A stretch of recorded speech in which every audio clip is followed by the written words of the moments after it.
Pacto Federativo é debatido na Assembleia Legislativa. Autoridades políticas de todo o país participaram do evento. O parlamento concede comenda do Legislativo catarinense. Várias personalidades do estado foram homenageadas. Nesta edição do Notícias da Semana, você vai saber tudo o que aconteceu no plenário da Assembleia Legislativa. E ainda uma audiência pública sobre a situação de moradores de São José, na Grande Florianópolis, que vivem em áreas de risco. Tudo isso e muito mais você acompanha agora no Notícias da Semana.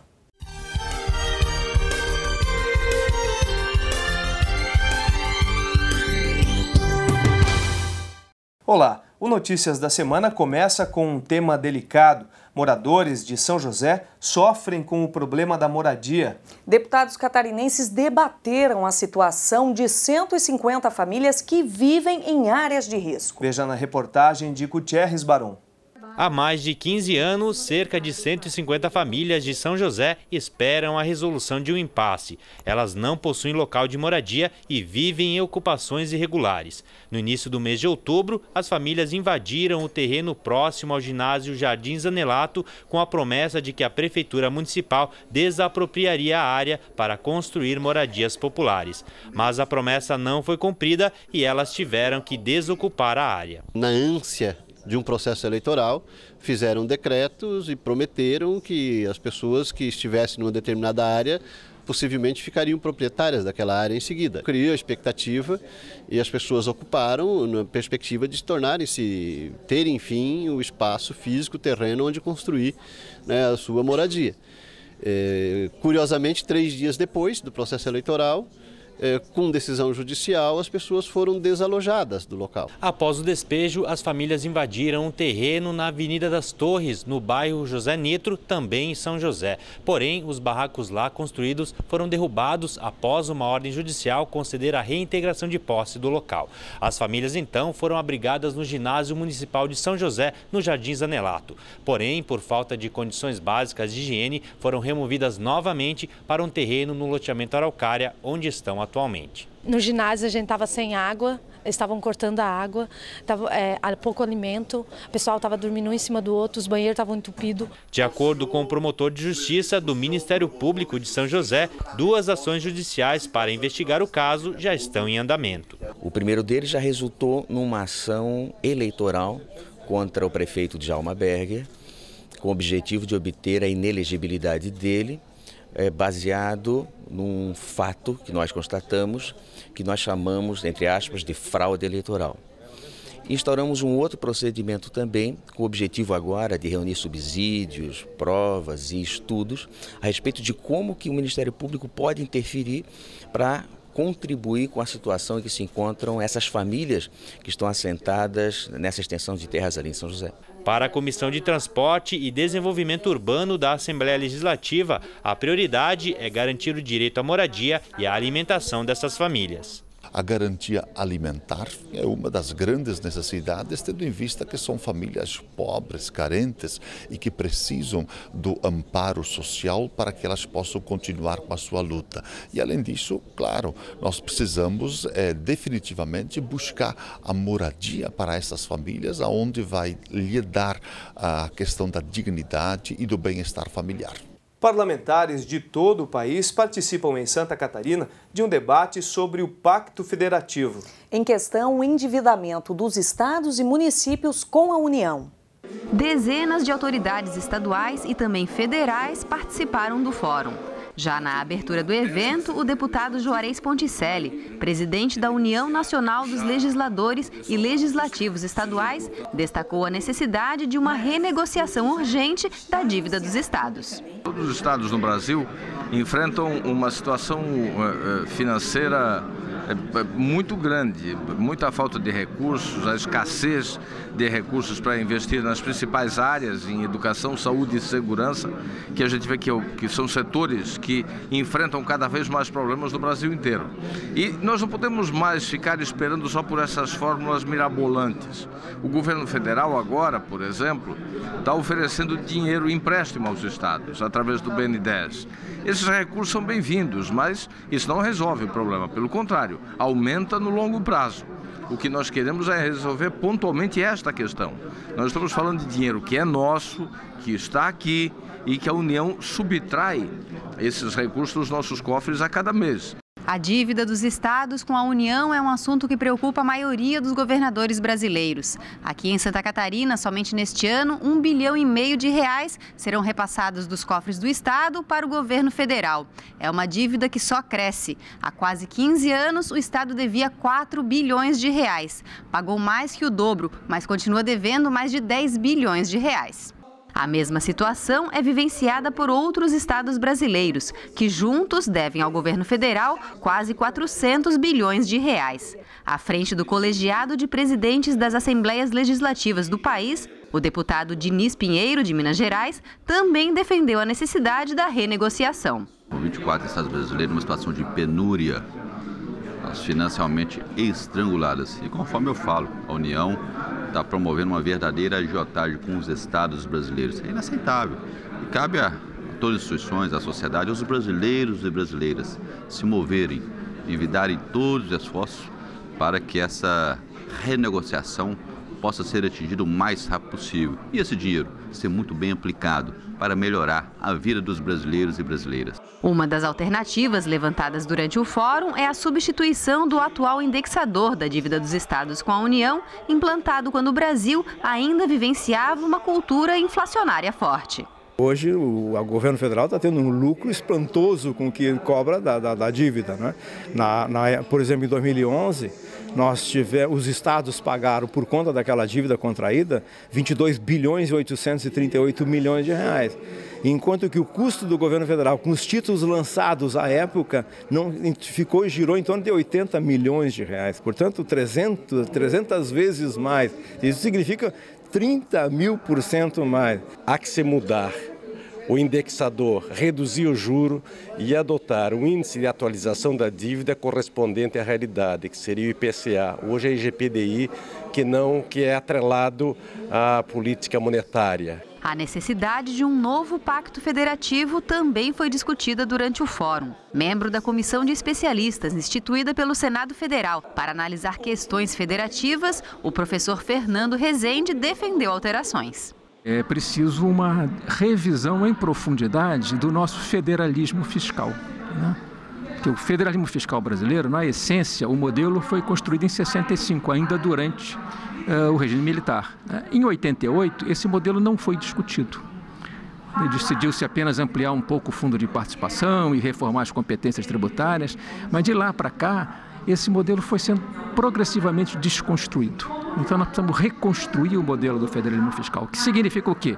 Significa recompor um sistema tributário nacional, redefinindo as competências para arrecadar os impostos, rever o sistema de transferência de recursos da União para os estados, da União para os municípios e do estado para os municípios, rediscutir o mecanismo de garantias de aplicação de recursos em alguns direitos sociais, como a educação, a saúde, a segurança pública, e implementar uma nova política nacional de desenvolvimento regional. A senadora Ana Amélia Lemos e a deputada Aspásia Camargo, que preside a comissão da UNALI para a formulação de uma campanha em defesa do Pacto Federativo, também pediram mudanças. Nós precisamos rearticular esse processo, dando aos estados e, sobretudo, ao Poder Legislativo o espaço que ele não tem tido até agora. Eu acho que esse é o grande propósito, valorizar o Poder Legislativo estadual, valorizar os estados que estão sendo esvaziados e fazer uma aliança com os municípios, que são realmente os entes federativos mais ativos e mais protagônicos. A União continua sendo a prima rica, ficando com 60% do que se arrecada.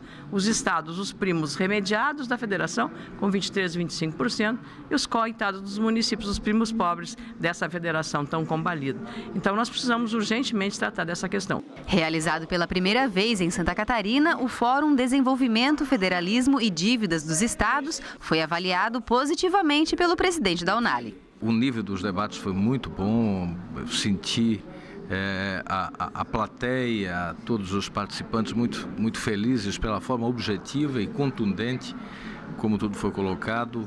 Penso que esse encaminhamento que extraímos do evento de dar o prazo até final do primeiro trimestre de 2013 para que todas as assembleias se manifestem sobre qual a proposta que nós temos que abraçar no Senado, e aí a Unali vai ter então uma proposta definitiva para que a gente possa permanentemente cobrar do Congresso e do governo federal a solução para esse problema. O debate está feito, o histórico nós conhecemos, o que queremos daqui para frente é a ação. A partir de 1º de fevereiro, quando as assembleias voltarem às atividades, vão ficar debruçadas sobre isso por 60 dias para que o governo federal, no máximo até o final do 1º semestre de 2013, resolva definitivamente esse problema que sangra os estados do Brasil. O Tribunal Regional Eleitoral de Santa Catarina já deu início aos estudos para a realização de novas eleições nos municípios onde elas foram indeferidas. De acordo com o TRE, em 2 municípios a decisão é definitiva. Segundo o presidente em exercício do TRE de Santa Catarina, Eládio Rocha, nos casos de Balneário Rincão e Criciúma, o Tribunal Superior Eleitoral já definiu que deverão ser realizadas novas eleições majoritárias. O processo, que leva no mínimo 50 dias, começa em 2 de janeiro e a nova votação nesses municípios está agendada para o 1º domingo de março de 2013. Eleição suplementar é uma nova eleição. Vão ter que ser realizados todos os procedimentos típicos de uma eleição. Por exemplo, convenções partidárias, depois da convenção partidária, indicando os candidatos. Esses candidatos farão os requerimentos à Justiça Eleitoral. A Justiça Eleitoral vai examinar os pedidos, pode haver ou não impugnação, pode haver ou não deferimento e pode haver recurso ao Tribunal Regional Eleitoral. É possível que Santa Catarina tenha que refazer as eleições para prefeito em 7 municípios. Além de Criciúma e Balneário Rincão, o mesmo poderá acontecer em Benedito Novo, Campo Herê, Ponte Serrada, Tangará e Videira. Em todos eles, o primeiro colocado conquistou mais de 50% dos votos válidos, mas por algum motivo, a decisão das urnas acabou sendo contestada na Justiça. Segundo Eládio, em todo o país, são dezenas de processos idênticos, normalmente ligados à lei da ficha limpa. A maioria não tem previsão de julgamento, o que fará com que muitos municípios comecem em 2013 sem prefeito. Nessas cidades onde não houver assunção dos prefeitos, haverá a eleição do presidente da Câmara e o presidente da Câmara assumirá interinamente os destinos do Executivo até a definição da eleição. Em outros 15 municípios catarinenses, quem assume no dia 1º de janeiro será o segundo colocado nas últimas eleições de outubro. Isso vai acontecer nos municípios onde a última eleição ainda está sob júdice e onde nenhum candidato conseguiu mais de metade dos votos. Uma decisão do Tribunal Superior Eleitoral ainda pode mudar essa decisão. A paralisação na área da saúde voltou a ser tema de debate no Legislativo. Pela 4ª semana consecutiva, servidores em greve lotaram as galerias do Osni Regis. Com o plenário lotado de servidores da saúde, o representante da categoria usou a tribuna para reivindicar uma negociação junto ao governo do estado. Depois, em entrevista coletiva, ele reforçou o pedido de apoio dos parlamentares nesse processo. Paralisados há 28 dias, os servidores da saúde pedem a concessão de uma gratificação para a categoria. Várias secretarias ganham, é uma gratificação em relação às outras secretarias, administração e a fazenda, é muito humilde, certo? Mesmo assim é negociável. Esse valor que a gente pede, né? Para o ensino fundamental, 1.330, para o ensino médio, o técnico, 1.780 e para o nível superior, 2.880, tudo isso é negociável. E nós falamos em setembro, que não era para outubro, novembro ou dezembro. Isso era para 2013, 2014, entendeu? Fique à vontade, fizemos de tudo na mesa, não houve evolução. No plenário da Assembleia, parlamentares registraram a visita do cônsul-geral de Israel, que esteve no parlamento catarinense. A recepção oficial aconteceu no gabinete da presidência. Ilan Stulman foi recebido pelo deputado Jailson Lima e pela presidente da Associação Israelita Catarinense, Leonor Sclier Cabral. Nascido no Brasil, Stulman tinha 18 anos quando foi viver em Israel. Estudou Relações Internacionais na Universidade Hebraica de Jerusalém e fez pós-graduação em Ciências Políticas na Universidade de Tel Aviv. Desde 2010, ocupa o cargo de cônsul-geral de Israel em São Paulo. Essa foi a primeira visita de Stulman a Santa Catarina, onde veio buscar novas oportunidades para a realização de convênios e intercâmbios. O primeiro passo e o mais prático é intercâmbio de um acadêmico, que aqui vocês têm universidades também de alto nível como nós, e 2 em tecnologias. E nós temos uma ideologia de fazer sempre cooperações internacionais, porque nenhum país tem todo o conhecimento na mão. Israel tem muito a contribuir porque possui ciência e tecnologia de ponta em setores que são do maior interesse para o estado de Santa Catarina. Durante a visita oficial, o deputado Jailson Lima, primeiro secretário da mesa da Assembleia Legislativa, também destacou a importância da formulação de uma parceria entre Santa Catarina e o Estado de Israel. Nesse momento em que a presidente Dilma lança o programa Brasil Sem Fronteiras, eu acho que aqui a gente estreita essas fronteiras com Israel à medida em que permite abrir integração de universidades, de centros tecnológicos e principalmente fazer o estado de Santa Catarina, que tem 6.200.000 habitantes, se inteirar mais dessa política globalizada e, logicamente, trocar essa experiência. E depois do intervalo, você acompanha mais destaques do Notícias da Semana. É um minuto só e nós já voltamos com mais informações.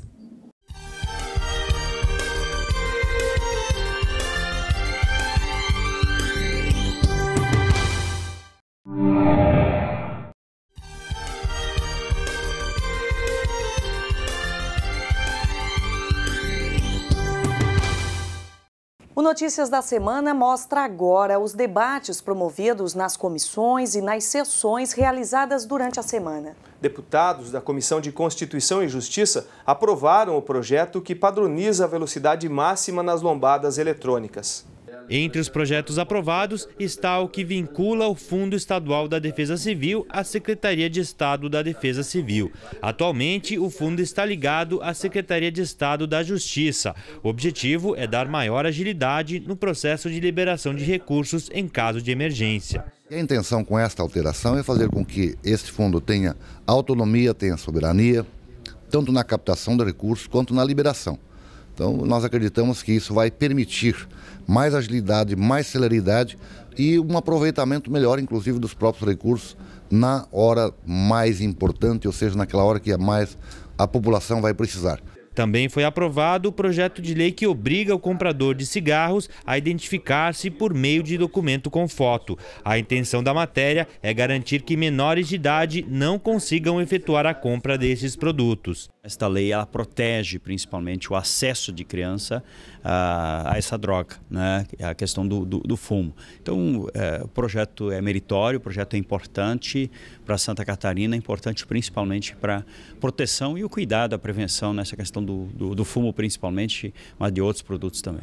Outra matéria aprovada padroniza em 50 km por hora a velocidade máxima permitida na passagem de veículos por redutores eletrônicos instalados nas rodovias e estradas estaduais e municipais. Ter uma padronização de velocidade é a forma mais garantida de educar o trânsito, de disciplinar o trânsito, de não provocar maiores engarrafamentos do que já existem, né, de evitar acidente e também, né, para coibir a pegadinha, né, porque numa rodovia que está a 80 por hora ou até que a velocidade possa ser 100 km por hora, de repente diminui para 40, né, é uma forma bastante garantida, né, de que ali haverá bastante multa. A medida vale para estradas e rodovias de todo o estado, mas esta não foi a única decisão a passar pelo crivo dos parlamentares. Na reunião da Comissão de Trabalho também foram aprovados outros 2 projetos, ambos são de origem parlamentar.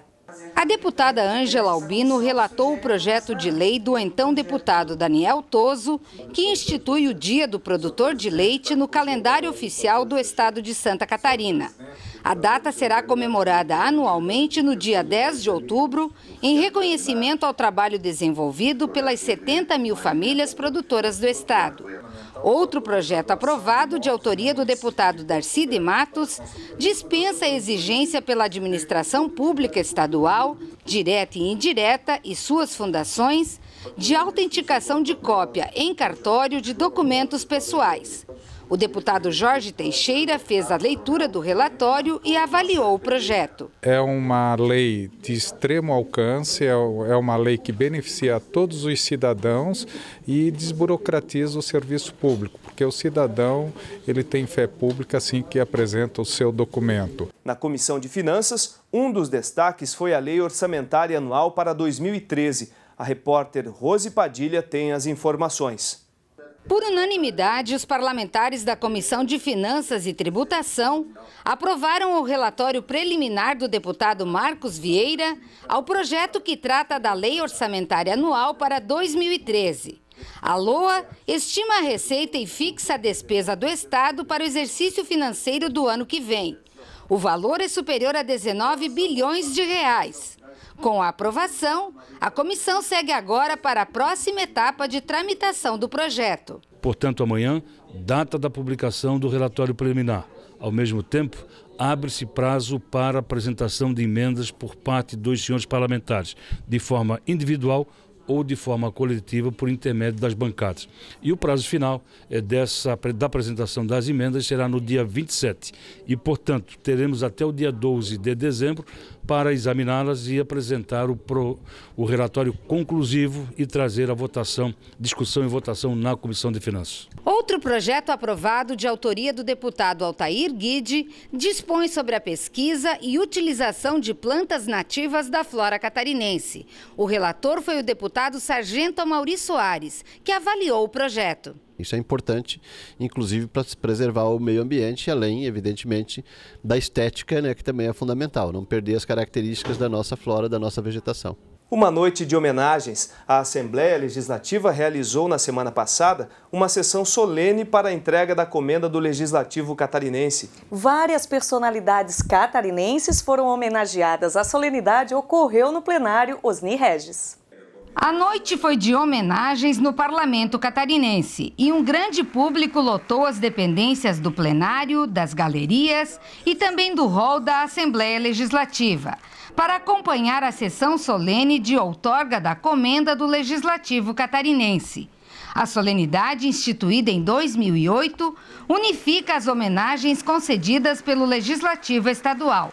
Cada um dos 40 parlamentares homenageou uma personalidade ou entidade catarinense que se destacou por suas ações relevantes e significativas. Pessoas como o empresário José Carlos dos Santos, de 63 anos, que é considerado um dos pioneiros da construção civil na região de Balneário Camboriú. Para mim é uma satisfação muito grande estar aqui nesse momento, citar algumas das obras que a gente já concluiu nesse estado ou nesse país afora. O deputado Padre Pedro Baldiceira falou em nome das bancadas da Assembleia Legislativa. Para o parlamentar, a solenidade reconhece aqueles que promovem ações e iniciativas que mudam a história para melhor. Nós queremos realçar a esse extraordinário trabalho que as pessoas físicas, jurídicas, as entidades têm feito em estado de Santa Catarina e muitas vezes até fazendo o papel do poder público. Nesse sentido, vem a congratulação por parte do Parlamento catarinense no sentido de colocar todo esse pessoal em evidência por esses extraordinários trabalhos de inclusão social, de defesa do nosso povo, que vem realizando constantemente em toda a nossa sociedade catarinense. A mesa da Assembleia, em nome do Parlamento catarinense, também prestou homenagem com a entrega da comenda, um reconhecimento do Legislativo às ações promovidas por personalidades e organizações para o desenvolvimento do Estado. A forma de prestigiarmos aqueles que recebem as comendas e também incentivarmos a tantas outras pessoas que fazem um trabalho social efetivo, forte em Santa Catarina, que se sentem motivadas a continuar esse trabalho para que no próximo ano também estejam aqui sendo reconhecidas pela sociedade catarinense e representada pelos seus parlamentares. A Assembleia Legislativa anunciou o nome das empresas vencedoras da segunda edição do Prêmio de Responsabilidade Social do Parlamento. 6 organizações irão receber o Troféu Destaque Santa Catarina. São empresas que realizam projetos e ações na área socioambiental. A certificação foi criada através da Lei 12.918, de 23 de janeiro de 2004, instituída em 2011. São 3 anos trabalhando neste processo. A intenção é premiar as empresas que atuam no setor socioambiental. Os vencedores foram revelados nesta terça-feira. Na categoria Grande Empresa, deu empate no segmento industrial. Celulose Irani de Joaçaba e Tractebel Energia de Florianópolis fizeram a mesma pontuação. Já na área do comércio, serviço e turismo, venceu a Sul Catarinense de Biguaçu. No grupo das médias empresas, Prevale Pré-Moldados de Concreto de Ibirama foi a vencedora no setor da indústria. Já no comércio, serviço e turismo, o prêmio ficou com a empresa Nexera Tecnologia e Serviços de Florianópolis. O último anunciado foi o vencedor da categoria Pequena e Microempresa. O Instituto de Pesquisas Químicas de Joinville ficou com o primeiro lugar. Além da Assembleia Legislativa, mais 8 representantes de instituições compõem a Comissão Mista de Responsabilidade Social. São eles que avaliam os balanços sociais das empresas. A gente reconhece a importância, e a importância da iniciativa da Assembleia de reconhecer as empresas que não só estão preocupadas com a sua manutenção econômica, mas também com um desenvolvimento sustentável de maneira geral da sociedade. Nós procuramos, através do SES, incentivar para que as indústrias façam as suas ações de responsabilidade social, tendo isso inserido no seu planejamento estratégico, o que é mais importante para que as empresas possam fazer gestão dessas ações que elas realizam. E fazendo gestão, elas podem ter certeza absoluta de que, investindo em responsabilidade social, elas podem crescer, elas podem contribuir efetivamente para a sociedade e elas podem se valorizar através disso. Esta é a segunda edição do prêmio, que este ano recebeu a inscrição de 21 empresas e 64 entidades. O número de empresas interessadas em participar vem crescendo e motivando cada vez mais quem faz parte da comissão. Hoje, o sentimento foi de dever cumprido.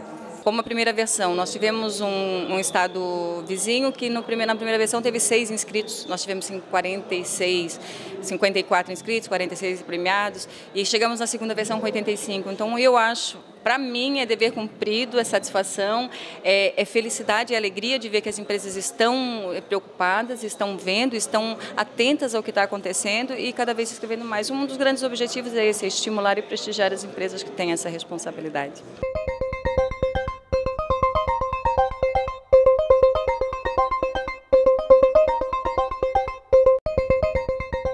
E o Notícias da Semana vai ficando por aqui. Outras informações do Parlamento Catarinense na nossa programação. Continue acompanhando a TVAL.